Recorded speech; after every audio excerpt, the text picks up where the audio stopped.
रहो दुनिया के अंदर, लेकिन तुम्हारा ध्यान ऊपर रहे। दुनिया की तरफ ध्यान रहेगा, क्योंकि मंदिर में बैठकर भी अगर दुकान याद आएगी तो फिर मंदिर मंदिर नहीं रहेगा, वहाँ भी बिजनेस ही चल रहा होगा। कितने कितने लोगों के दिमाग में नींद में भी दुकान चल रही होती है। लोगों को देखा है शमशान घाट में खड़े हैं और एक दूसरे से बात कर रहे हैं, क्योंकि चिताएं बहुत सारी जल रही हैं। वो सेठ दूसरे से बोलता है, लाला जी बाजार यहाँ भी काफी गर्म है। भाषा वैसी हो जाती है ना, कह ये रहे हैं कि है यहाँ भी बहुत भीड़ लगी, बड़ी सारी चिताएं जल रही है, मरने वाले भी बहुत हो गए, लेकिन भाषा वही है ना, वही बोलने की। बाजार काफी गर्म लग रहा है यहाँ भी, क्योंकि रात दिन वही भाषा है, वही चलता है ना। सोते सोते भी वही ध्यान में आएगा। अपनी ही चादर नापी और सोते सोते फाड़ दी बीच में, और पत्नी उठकर आई, क्या कर रहे हो? बोले बीच में मत रोक, ग्राहक भाग जाएगा। आधा थान लेकर जा रहा है उसको, अभी अभी नापा और फाड़ने लगा हूं, बीच में तू आ गई। और पत्नी कहती है अपनी चादर फाड़ रहे हो। क्योंकि जहां अटके हुए हो, आंखें बंद करके भगवान का भी ध्यान करोगे तो दुकान दिखाई देने लग जाएगी। जिस व्यक्ति का ध्यान केवल दुनिया में फंसा हुआ है, वो कभी भी जिन भी चीजों में फंसा हुआ है, जिन लोगों को रात दिन कोर्ट कचहरी याद आ रही है, वो दूसरों को भी कहते हैं कोर्ट कचहरी दिखा दूंगा तुम्हें। बाहर निकलें, अपने आप को बाहर निकालें दुनियादारी से और भगवान से जोड़े रखें। जोड़े कैसे, वो भी एक तरीका है। अब साधारण शब्दों में मैं समझाने लगा हूं आप सबको। तरीका यह है कि आपको जब भी कोई काम करना पड़े ना, जैसे आप अपनी दुकान में अपने गद्दी पर आकर बैठे हैं, तो पहले तो दुकान में घुसते ही भगवान को मन मन में याद करते हुए कि अपनी कर्म भूमि में जाने लगा हूं और ये आपकी कृपा से ही मुझे प्राप्त हुआ है। यहां से मैं धन भी कमाऊं, धर्म भी कमाऊं, यशस्वी बनूं, पर जिंदगी में मेरी प्रसन्नता भी रहे। भगवान मुझे आशीर्वाद दे। तेरी नौकरी में हूं, अपना कर्तव्य अच्छे से निभाऊं। और अपनी दुकान को भी इतने आनंद से देखना चाहिए कि आप अपने अंदर की सारी ऊर्जा, पवित्र ऊर्जा, पॉजिटिव एनर्जी सारी अपनी दुकान पे डालिए, और फिर अपने गल्ले के पास जहां आप बैठते हैं वहां भी प्यार से उसे देखिए, जिससे आपकी समृद्धि बढ़े और खुशी खुशी अपना काम करें। भगवान का नाम लेकर जैसे आपने शुरुआत की, तो सबसे पहले वहां देखिए कोई नेगेटिविटी तो नहीं है।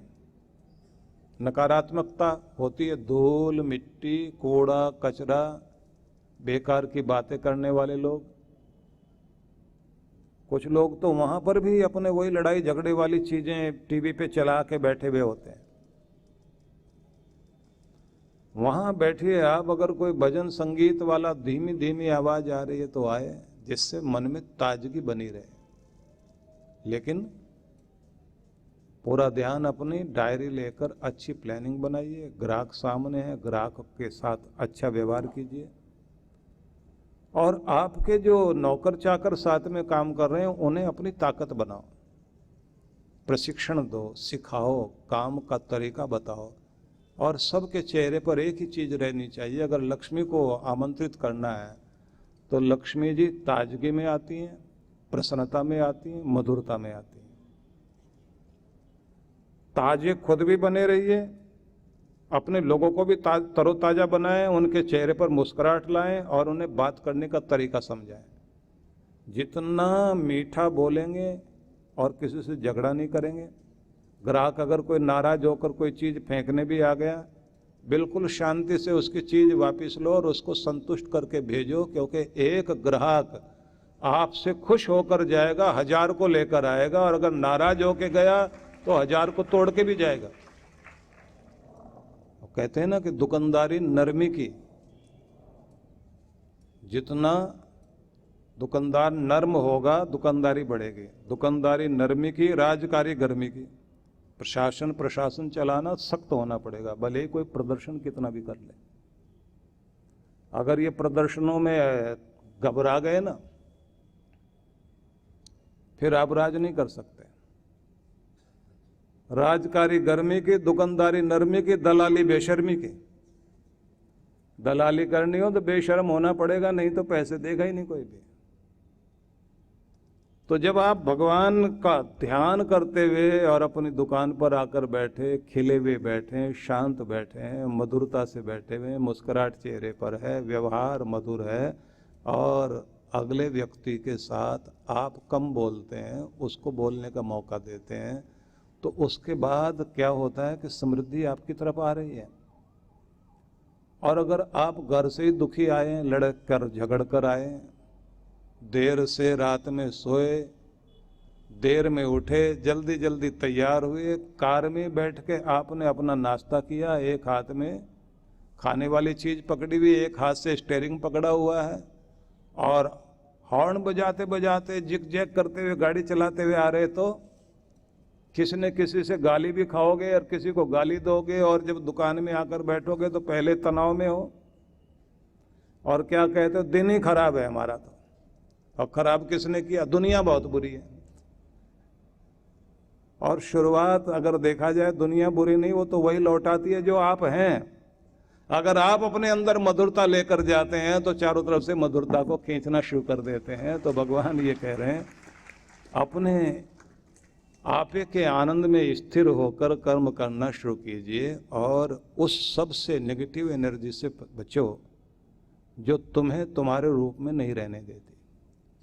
आगे फिर कहते हैं, सिद्धि और असिद्धि को, सफलता और असफलता, हार जीत दोनों के बीच में सम रहकर, बराबर रहकर, संतुलन बनाकर अपना कर्म करो, क्योंकि समत्वम ही, समता ही, संतुलन ही भगवान कहते हैं योग है। डाउट ना रखे मन में, विचलित रहे ना मन, भ्रमित रहे ना मन, एकाग्र रहे मन, शांत रहे मन, और फिर कर्म किया जाए, वो कर्म तुम्हें बहुत आगे लेकर जाता है। बड़े लोगों की बात देखने को यही मिलती है कि उन्हें दुनिया ने हिलाने की, डुलाने की बहुत कोशिश की, लेकिन वो विचलित कभी नहीं हुए, अपना काम करते चले गए।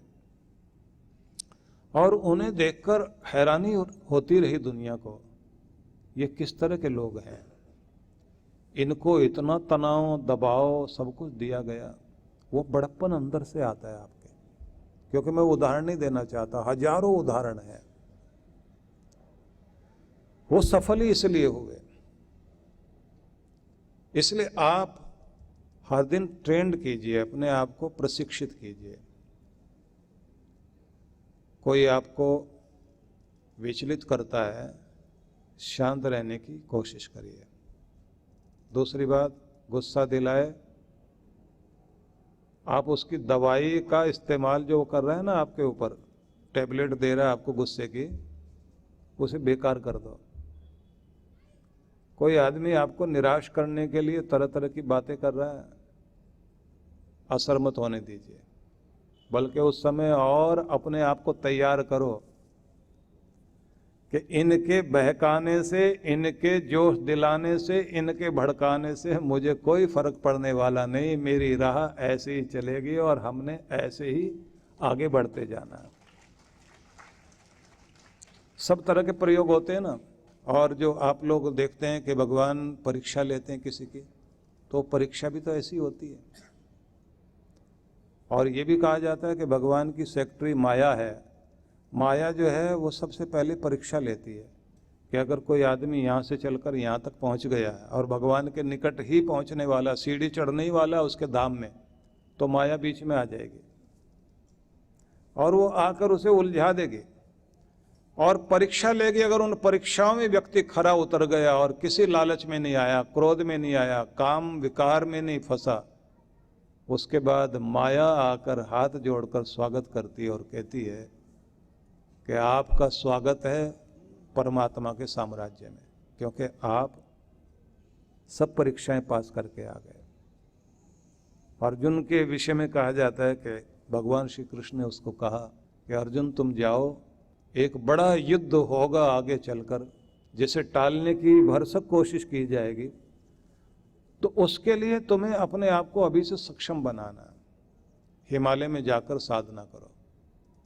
हिमालय में साधना करनी है तो शिव जी की करनी है। तो शिव की साधना करने के लिए गए। शिव साधना करने के लिए गए, जैसे महाराज अग्रसेन के विषय में भी कहा जाता ना कि महाराज अग्रसेन जो है वो भी हरिद्वार के निकट बैठ करके शिव जी की साधना करने के लिए बैठे थे। और शिव जी की साधना करने बैठे तो उनको शिव की ओर से प्रेरणा हुई कि तुम लक्ष्मी आराधना करो। लक्ष्मी आराधना की तो लक्ष्मी माता ने कहा मैं तुम्हारी कुल देवी बनने के लिए तैयार हूँ, लेकिन एक नई दुनिया बसाने की कोशिश करो, एक नए नगर बनाने की कोशिश करो। साधना से व्यक्ति को बड़ी बड़ी प्रेरणाएं मिलती हैं। हमारे सारे पूर्वज लोग जो है वो साधना करते थे। हम लोग जो है वो साधना से दूर भागते हैं। आंखें बंद ही नहीं होती है, बंद हो तो पता नहीं कौन कौन दिखाई देते हैं। अभी से अभ्यास करना चाहिए। कल मैं एक वीडियो देख रहा था, मेरे पास में जापान से किसी ने भेजा। हैरानी हुई कि 5, 6, 7 साल ज़्यादा से ज़्यादा उम्र वाले बच्चे आंखें बंद करके ध्यान लगा रहे हैं और कोई वहाँ बताने वाला नहीं, सब लाइनों में बैठे हैं। 4 साल का बच्चा, 5 साल का, 6 साल का, ज़्यादा से ज़्यादा 7 साल का बच्चा, सब आंखें बंद करके बैठे। बीच बीच में आंखें खोलते हैं, फिर आंखें बंद करते हैं। अभी से अभ्यास डाला जा रहा है, क्योंकि जापान के साथ जो कुछ घटा था, परमाणु बम का हमला हो जाने के बाद जैसे जापान टूट गया था, उन्हें आगे बढ़ने के लिए बिल्डिंगें पहले नहीं बनाई, उन्होंने अपने बच्चों को पढ़ाया, अपने मनोबल को मजबूत किया, अपने विश्वास को बढ़ाया, अपनी गुणवत्ता को बढ़ाया और ध्यान पर बहुत ध्यान दिया उन्होंने, जिसके कारण जापान फिर से एक बड़ी शक्तिशाली अर्थव्यवस्था बना दुनिया का। हर घर में मैं तो ये कहना चाहता हूँ, थोड़ी देर मौन बैठना, शांत बैठना, मन टिकाकर बैठना, आदत डालना शुरू कीजिए। अब फिर थोड़ा थोड़ा ध्यान। आप देखें आपकी तपस्या आपको कहाँ ले जाती है, आपका अपना जप तप वो आपको कहाँ ले जाता है। ये बहुत अद्भुत चीज होती है। आपके जीवन में सबसे बड़ा क्षण, ऊंचा क्षण वो होता है जब आपको ऐसी कोई कृपा प्राप्त हो जाए, गुरु की दी हुई विधि के अनुसार ध्यान करने का मौका मिले। और मैं तो कहूँगा गुरु से दीक्षा लेने के बाद अपनी मंत्र की सिद्धि करने के लिए कोशिश करनी चाहिए, क्योंकि मंत्र साधना तो आप घर में करते ही हैं। मंत्र सिद्धि की साधना करो, फिर नहीं तो गुरु से दोबारा जाकर सीखो। मंत्र सिद्धि साधना जब आप सीखते हैं ना, तो आपका मंत्र सिद्ध हो जाता है। जब मंत्र सिद्ध हो जाता है तो आपकी तपस्या सफल होने लगती है और ऐसी ऐसी चीजें होंगी आप हैरान हो जाओगे। शुरू शुरू में मंत्र ले और श्रद्धा से करे आदमी तो बहुत सारे चमत्कार घटते दिखाई देंगे, और जिस समय किसी की मंत्र सिद्धि हो जाए उस समय भी चमत्कार होते हैं। गुरु के पास जाकर ये मौका जरूर ढूंढो। और नहीं तो एक काम जरूर करना चाहिए, साल में एक आध बार गुरु के निकट जाकर, आश्रम में जाकर रहना पड़े तो थोड़े दिन वहाँ साधना सीखिए। हम लोग बुलाते हैं हर वर्ष 2 तरह की साधनाओं के लिए। एक तो बुलाते हैं जब ऋषिकेश में साधना कराते हैं, और एक चांद्रायण तप के लिए बुलाते हैं, पूरे जीवन में किए गए पाप ताप से मुक्त होने के लिए साधना करना। अगर पूर्णिमा से पूर्णिमा तक 1 महीने की साधना कर ली जाए तो अंतःकरण को शोधन करने का इससे बढ़िया कोई तरीका नहीं है। सभी तरह के पाप ताप को धोने के लिए माना जाता चांद्रायण सबसे महत्वपूर्ण है। चांद्रायण व्रत भी, चांद्रायण तप भी, चांद्रायण साधना भी, और हिमालय के आंगन पे बैठ के करें तो फिर तो बहुत अच्छी बात है। नदी का तट, बर्फीले पहाड़ों के मध्य, और ऐसा वातावरण जहां न मक्खी न मच्छर न गर्मी न सर्दी, सम अवस्था, और सारा दिन ऐसे ही लगता रहे कि जैसे अभी तो दिन की शुरुआत ही हुई है। भगवान शिव ने भी तो ऐसे स्थान चुने। तो अर्जुन ने भी हिमालय में तप किया ना। हिमालय में तप करने के लिए अर्जुन गया और भगवान शिव की आराधना करने के लिए बैठे। उसी समय अप्सरा आ गई। माया को भगवान भेजते हैं ना कि जाओ परीक्षा लेकर देखो। अप्सरा के आने के बाद भी अर्जुन विचलित नहीं हुए, बल्कि उनको माता कहकर के प्रणाम किया। अप्सरा जब जाने लगी तो शाप देना चाहा, उसने कह दिया कि तुम्हें तो देखकर लगता है कि तुम मर्द हो ही नहीं, नपुंसक हो जाओ।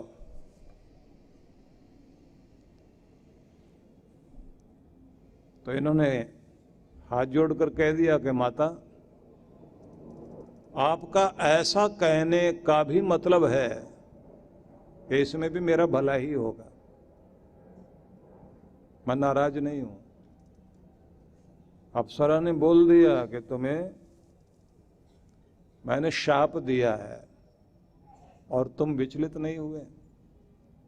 मेरा शाप 1 साल तक काम करता रहेगा पूरा। तो जिस समय वो अज्ञातवास में गए ना, वो शाप काम आ गया। उस समय अर्जुन जो उनको कहा ना कि तुम नपुंसक हो जाओ, तो उन्होंने उसी तरह से किन्नर बनकर 1 वर्ष तक नाचते गाते रहे। इतने बड़े फौजी को, सेनापति को, अब कोई फौज का कमांडर रहा हो और उसको कहो कि ये रोल दिया जा रहा है, तुमको गाना बजाना है, नाचना है, और दिखाई ऐसे ही देना चाहिए कि जन्मजात यही हो तुम, आसान है क्या? अर्जुन वैसे ही बनकर विराटनगर में रहे 1 साल तक, और राजा भी नहीं पहचान पाया, और वहां तक दुर्योधन के सारे जासूस लगे हुए थे ढूंढने के लिए। अर्जुन ने अपने मन में एक बात समझी हुई थी कि तपस्या कभी भी बेकार नहीं जाती। तपस्या में अगर वरदान नहीं मिला, शाप भी मिल गया, वो भी काम आ जाएगा तुम्हारे, क्योंकि तपस्या कभी भी बेकार नहीं जाएगी। उसने उनको बचाया। इसलिए तपस्या करना, साधना करना, ये नियम होना चाहिए। आप मौका ढूंढिए। साधारण व्रत करने का तो मौका सबको मिलता है ना। आप लोग कोई भी व्रत करते हैं, नवरात्रों के व्रत होते हैं आपके, पूर्णिमा के भी कई लोग व्रत करते हैं, कुछ लोग अलग अलग दिनों के करते हैं। ये व्रत भी एक छोटी सी तपस्या है। अगर उस दिन आप पूरे दिन मर्यादा में रहकर अपने दिन का प्रयोग करें। इसलिए मैं आपसे कहना चाहता हूं, अपने भीतर से अपने आप को शक्तिशाली बनाने के लिए पहले तो संतुलन की साधना करनी चाहिए। अपने आप को संतुलित रखना। मान मिले तो बहुत ज्यादा खुश मत हो जाओ, और अगर अपमान मिला तो अपने आप को टूटने मत दो। जीत गए तो आसमान में उछलने की कोशिश मत करो, अगर हार गए तो मन से मत हारो। मन से हारे तो आप हार गए, और अगर आप मन से नहीं हारे तो कोई आपको नहीं हरा सकता। आप फिर से लड़ोगे और जीत कर दिखाओगे।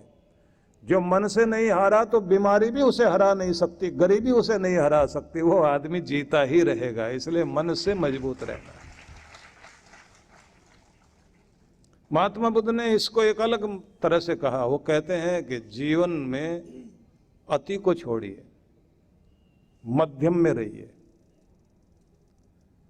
किसी भी चीज की अति में रहोगे तो वहां दुखी हो जाओगे। और मध्यम में रहोगे तो वहां संतुलित हो जाओगे कि ना तो ज्यादा आराम और ना ज्यादा काम, ना बिल्कुल बहुत ज्यादा गुस्सा और ऐसा भी नहीं कि कहीं जरूरत पड़े तो विरोध ही ना कर पाओ। तो उनका कहना है मध्यम मार्ग ठीक है। मध्यम मार्ग को सार में ले जाएं तो फिर वहीं आ जाएंगे, संतुलन वाला मार्ग ही जीवन के लिए कल्याणकारी है। दोनों पलड़े तराजू के जब बराबर होते हैं तो वो संतुलन कहलाता है। ऐसे ही आपकी जिंदगी के दोनों पलड़े बराबर रहें तो आपकी जीत है, और इस जीत को ही प्राप्त करना है। तो सभी के लिए बहुत बहुत आशीर्वाद, शुभकामनाएं।